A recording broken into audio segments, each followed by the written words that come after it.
I have this 2D drawing here where I need to build that ramp slab with actual gradient in Revit.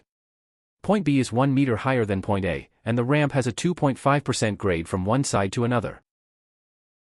Clean up the CAD file, leaving behind only boundary lines of the ramp.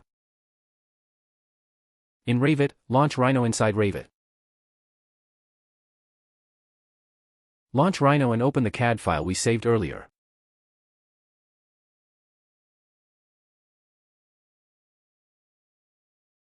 Launch Grasshopper and open the definition.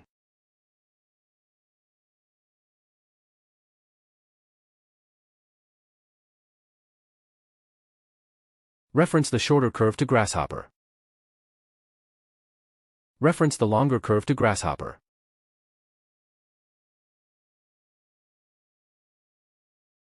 Define the folder path and file name of Excel which we're going to export. Toggle True to export point coordinates to Excel. This is how the point data look like in Excel.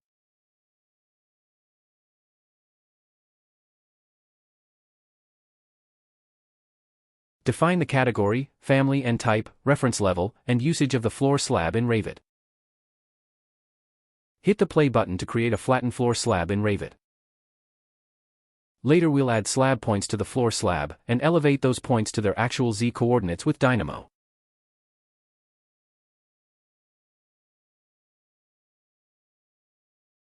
Launch Dynamo, and open the graph. Reference the Excel file to Dynamo. Reference the Revit floor slab to Dynamo. Hit Run to execute the graph. See that the flattened floor slab has been updated with the point coordinates from Excel, and elevated to an accurate gradient as a ramp. Let's place a few spot elevations to visualize the levels. See my blog post for logic overview of the definition and graph. Link in description.